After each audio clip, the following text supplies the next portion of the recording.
Hello friends, welcome back to the YouTube channel dictation club. आज का dictation आनंद मासिक पत्रिका अंक 21 से लिया गया है, जो कि 4 स्पीड 80 शब्द प्रति मिनट, 90 शब्द प्रति मिनट, 100 शब्द प्रति मिनट और 120 शब्द प्रति मिनट की गति से डाला जाएगा। इसको आप अपनी स्पीड के अनुसार चयन करके लिख सकते हैं। इसकी पीडीएफ आपको अलग से चाहिए तो नीचे डिस्क्रिप्शन बॉक्स से आप टेलीग्राम चैनल ज्वाइन कर लीजिए। वहाँ आपको इसकी लिंक पिंड मिल जाएगी। और आपको अगर डिक्टेशन पसंद आता है तो वीडियो को लाइक कर दीजिए और चैनल को सब्सक्राइब कर लीजिए। तो ज़्यादा समय ना लेते हुए डिक्टेशन स्टार्ट करते हैं 5 सेकंड के बाद।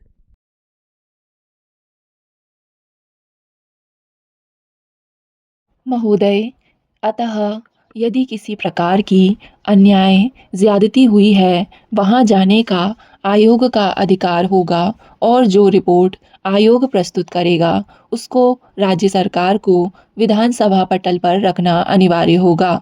आयोग जो रिपोर्ट राज्य सरकार को देगा, जांच करके परख करके उस रिपोर्ट को उस राज्य की विधानसभा के सभा पटल पर रखा जाएगा। इस तरह का प्रावधान इस विधेयक के अंदर है, जो इस विधेयक की शक्ति को बढ़ाता है। यह भी प्रावधान है कि इस आयोग की रिपोर्ट को ज्यों का त्यों लोकसभा के पटल पर रखा जाएगा। इस प्रकार हर रूप से यह आयोग अपने आप में शक्तिशाली है। इसमें हमें किसी प्रकार का संदेह नहीं करना चाहिए कि राष्ट्रीय मोर्चा सरकार ने कोई राजनीतिक लाभ उठाने के लिए इस विधेयक को प्रस्तुत किया है। विधेयक की एक धारा यह है कि चाहे राज्य सरकार हो या केंद्र सरकार हो, महिलाओं के बारे में कोई भी प्रमुख नीति निर्णय लिया जाएगा तो इस आयोग की सिफारिशों को ध्यान में रखना होगा, मानना होगा। इस प्रकार मंत्री जी ने इस आयोग को और इस विधेयक को एक प्रकार से इस तरह उसे ठोस रूप प्रदान किया है। मैं मंत्री जी से एक बात का आग्रह करना चाहूँगा। सभापति जी, जैसे उमा भारती जी ने कहा कि एक नारी को पत्नी के रूप में यहाँ प्रस्तुत किया गया था, एक नारी को माँ के रूप में देखा जाए, बहन के रूप में देखा जाए, बेटी के रूप में देखा जाए। भारतीय संस्कृति में नारी समाज में एक वात्सल्य की मूर्ति होती है। माँ का कितना आदर होता है। मैं उमा भारती जी से पूर्णतया सहमत हूँ कि यह एक पाश्चात्य देश की भावना है जो होड़ लगी हुई है, उसकी नकल करना है। आज उसका ही परिणाम है कि यहाँ पर जो माननीय महिला सदस्य हैं, उनके भी मन में बार बार यह विचार उत्पन्न होता है कि उनको भारत के समाज के अंदर पूरा न्याय नहीं मिल पा रहा है। लेकिन आप गांवों में जाइए, शहरों में जाइए, परिवार में जाइए, माँ की बहुत इज्जत होती है, बहन को कितना प्यार मिलता है और बेटी को किस लालन पोषण से बड़ा किया जाता है और उसके भविष्य के लिए पिता सब कुछ करता है। केवल छोटी मोटी घटनाएं होती हैं। उन घटनाओं को लेकर भारतीय पुरुष को बदनाम करना मैं उचित नहीं समझता। सभापति जी, मैं एक सुझाव देना चाहूँगा।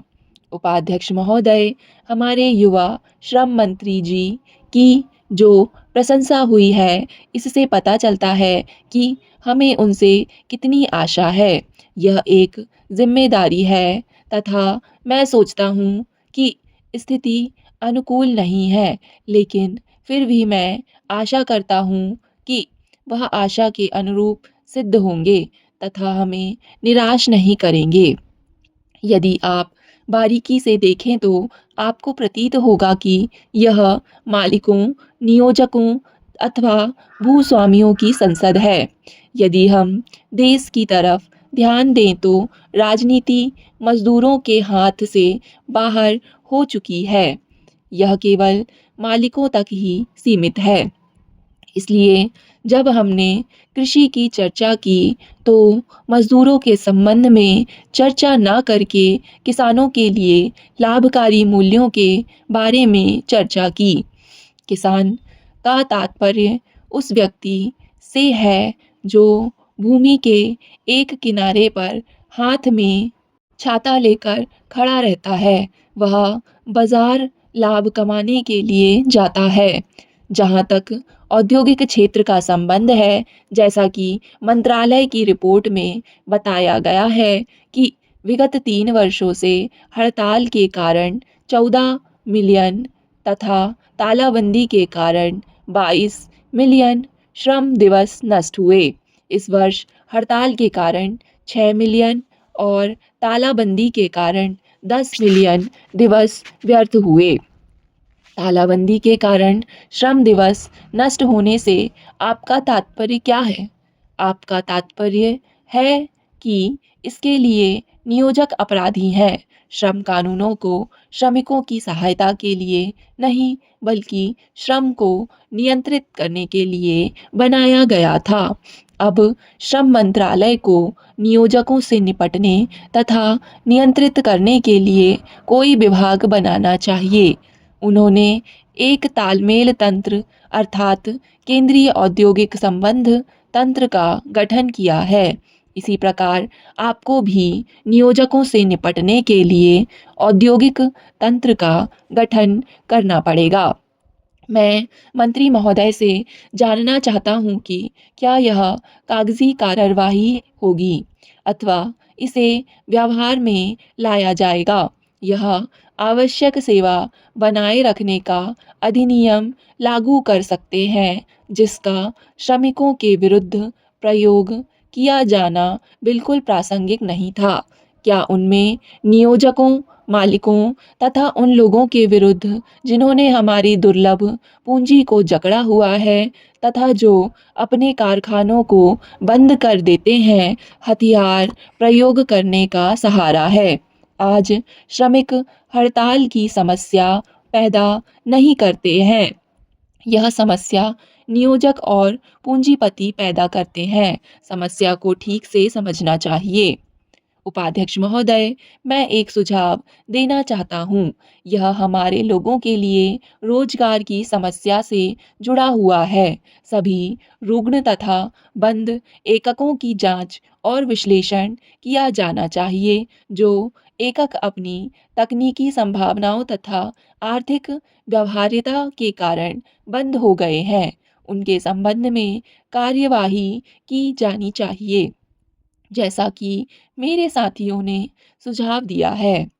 उन एककों अर्थात उन सभी उद्योगों या कारखानों से जो कुप्रबंध तथा कार्यशील पूंजी के दुरुपयोग के कारण बंद हैं, निपटने के लिए दूसरी प्रक्रिया का अनुपालन किया जाए। मेरा सुझाव है कि केवल अधिग्रहण तथा राष्ट्रीयकरण ही नहीं किया जाना चाहिए, बल्कि इस सरकार को नए तरीके से पहल करनी चाहिए। हमारे यहाँ सरकारी तथा निजी क्षेत्र हैं। मैं चाहता हूँ कि एक श्रमिक क्षेत्र भी बनाया जाए।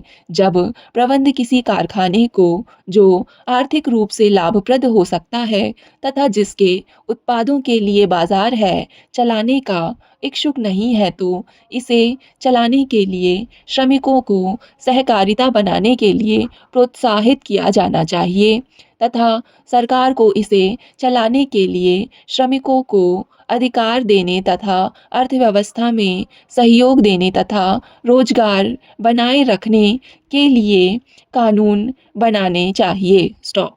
डिक्टेशन पसंद आए तो वीडियो को लाइक तथा चैनल को सब्सक्राइब ज़रूर करें। धन्यवाद।